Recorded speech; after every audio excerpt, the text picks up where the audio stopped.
Hello and welcome back to the series Masters of the Chessboard. In this series we are looking at the games in the book by Richard Reti, Masters of the Chessboard, looking at each of the games one at a time and Reti's analysis of those games. So we have just finished looking at the games of Harry Nelson Pillsbury, and we are now looking at the games of Geza Marcozy. Now, Geza Marcozy is the first master in the book which Reti categorizes as a modern master. Of course, they're not modern according to today's time, but they are modern at least as far as that book was concerned. Now, Maroczy was a Hungarian chess master. He learnt to play chess when he was 15, but didn't actually earn international recognition until 1895, when I think he was 25. Well, I'm not too sure about his age then. But after his first successful tournament, he continued to have successful tournaments in the future, and he had quite a successful career, scoring quite highly in almost every tournament he participated in. He stopped playing during World War I, but he started competing again very shortly after. Now, Reti comments that Maroczy's games aren't that common in chess books because they're not brilliant attacking games. However, he did contribute a lot to chess as we know today because his defensive abilities and his endgame abilities were his main skills. And because of this, Maroczy was able to discredit and refute a lot of the aggressive and unsound openings and prove that they were unsound. And he was also able to use a lot of openings like the French defense and the Sicilian, where it's not that uncommon for black to have to defend and black to be under a lot of pressure, and you have to defend correctly in the hopes of a more favourable endgame. So that was Maroczy's play style. Now in this game, Maroczy is black, and his opponent is Jacques Mieses with the white pieces. We've seen his opponent before in some of the other games, but here he's going to face Maroczy. Now here we have e4, e5, and now d4 going into the center game. E takes d4, and now c3. Now this is the Danish Gambit. Reti comments that it's not really used as much today because it's questionable whether the pawn sacrifices for the fast development are sufficient, and black also has no real obligation to actually accept the pawn. Reti comment that Schliemann actually recommended d5 here, not accepting the pawn. Obviously, white is sort of threatening to take c takes d4 and have a nice big center. So after d5, e takes d5, queen takes d5, c takes d4. This is the line that Reti gives. White now has an isolated queen pawn instead of a nice big pawn center. And of course, black has no obligation to actually take with the queen. They could take with the knight, and now here the queen's not really going to be attacked by knight c3. So that's the Schliemann. Well, it's not the Schliemann defense. It's a method of playing which Schliemann identified. But instead, we have d takes c3. Maroczy accepted the gambit. Now here we have bishop to c4, hoping to get faster development, sacrificing more pawns for development. And Reti comments that this bishop to c4 move is the only really consistent way to play. If you're pushing d4 to try and sacrifice a pawn, it's only really consistent to try and get that initiative, get that fast development. So this is the only real consistent way to play with how white's played so far. Now c takes b2, bishop takes b2, and we're into the Danish Gambit accepted. White is 2 pawns down, but has 2 pieces already developed, and the game is open, so usually open games favour the person with better development. And it's not an easy opening to defend, but obviously black is up 2 pawns, so if they can defend it, they're naturally going to be better off. So here, Maroczy played d6. Schlechter apparently recommended d5 here, and the reason is that after e takes d5, knight f6, black's no longer in any real difficulty, because they're still up a pawn. White's pawn structure is ruined, and yes, white has better development, but this bishop isn't actually really doing much. So white hasn't really got any way to actually continue the attack here. So instead, after d5, the better move is bishop takes d5.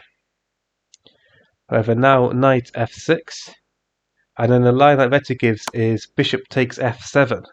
Quite an interesting line. After king takes f7, queen takes here, bishop to b4. Obviously, you don't want to lose your queen for nothing, so queen to d2, bishop takes d2, knight takes d2.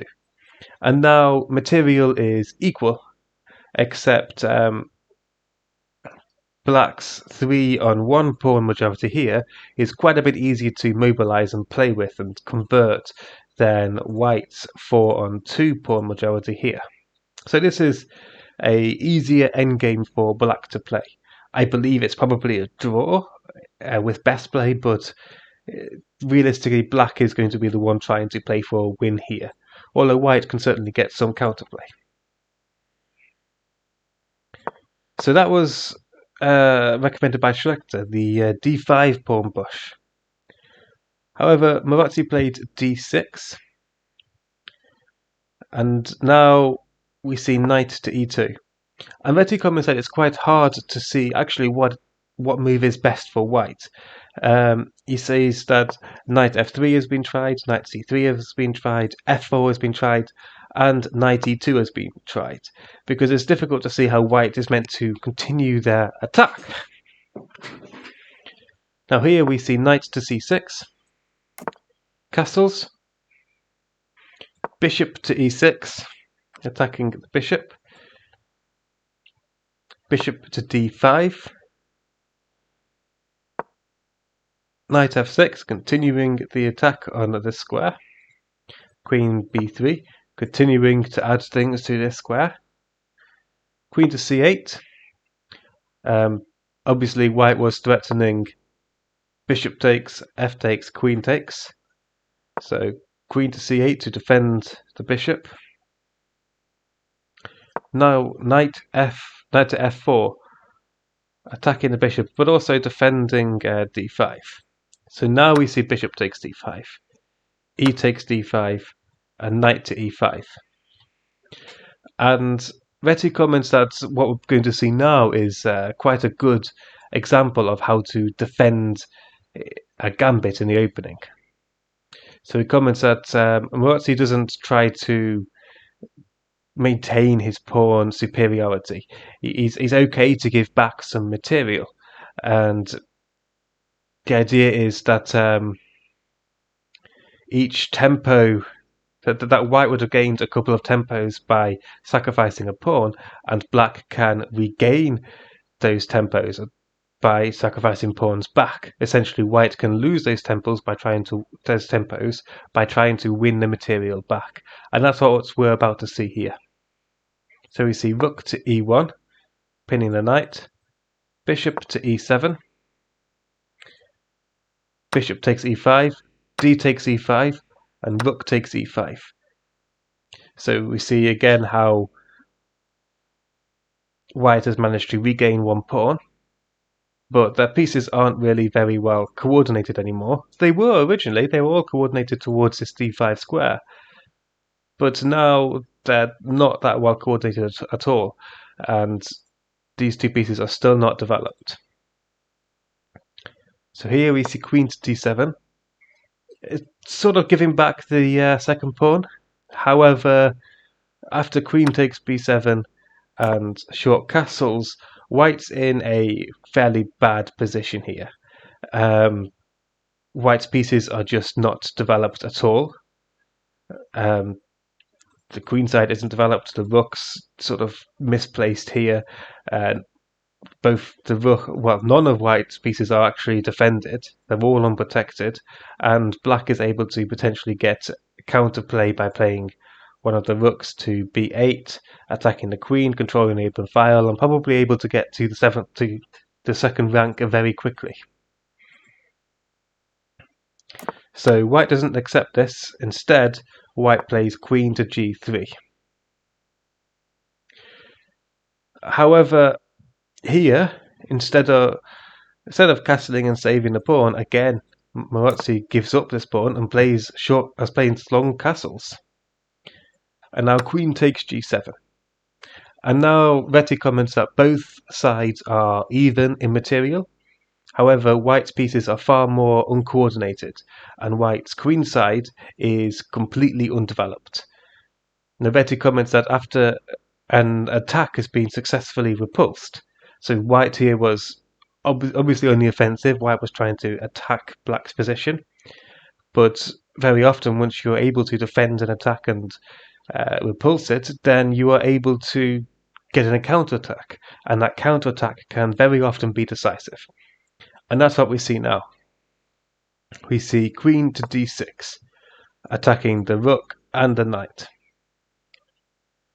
Now here, white has to try and respond. If they try and play rook f5 to defend the knight and move the rook out of danger, then queen to b4 would be coming, and this would threaten mate. It still attacks the knight, and it's potentially threatening queen to b2, which might trap the rook at the same time. So this is a very difficult way. It's very difficult to meet this threat.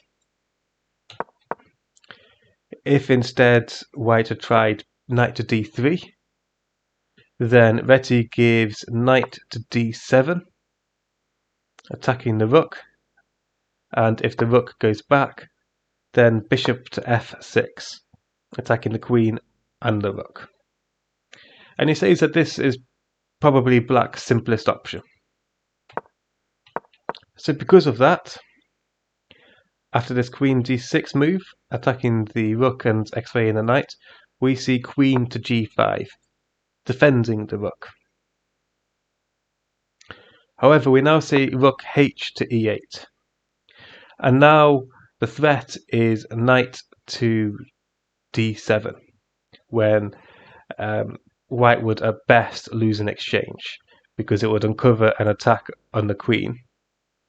This rook is still under attack, and the knight is still x-rayed as well. And the knight, on knight to d7 also attacks the rook on e5. So that's the threat. This knight d7 is the threat now after rook h to e8. So white responds to that by playing knight to d2. We see knight to d7 anyway, and now rook takes e7 and queen takes e7. So white wasn't really able to meet black's threat, so he was willing to give up the exchange because it's probably white's best chance. Now Reti comments that the game here is clearly over. Black's clearly won. They're up the exchange. They've got all of their pieces developed. However, the way that black's able to finish this off is quite interesting. So he gives queen to g3 as the next move. And now we see this queen to b4 move that we saw before. So the move attacks the knight on d2. So knight to f3, trying to defend the attack of the knight. Knight f1 is given by Reti as the only way to avoid losing a piece. However, white is still an exchange down, is very uncoordinated. This knight is incredibly passive, and this rook is still not in the game. But instead we see knight to f3, rook to g8, and this queen has to move. Obviously, if you try and block the rook's attack, then h6 will come because the knight's pinned. So we see queen to h4, queen to c3, attacking the rook. After the rook moves, queen takes f3 because the pawn is pinned. After queen h3, then obviously queen takes f4 because the queen was overloaded. So in this position, after rook to g8, the queen was guarding this knight, and it was also trying to guard this knight. So after queen h4, we go to here, it's actually a double attack. Rook b1, queen takes f3, and this is where white resigned. So white now are rook down, because they were the exchange down and now they've lost another piece. So that was game number 35, the first game of Maroczy, and I believe we've got one or two more games of Maroczy. But yeah, that was also the first game of one of the modern masters, and sort of a way to try and defend against gambit play. Essentially trying to give back some of the material to get quick development yourself. And then once you're able to defend, very often the counter-attack is far more decisive, as we have seen here. So there we have it. That was game number 35. I hope you liked the game. If you liked the video, please like, comment and subscribe, and I will see you next time. Thank you for watching.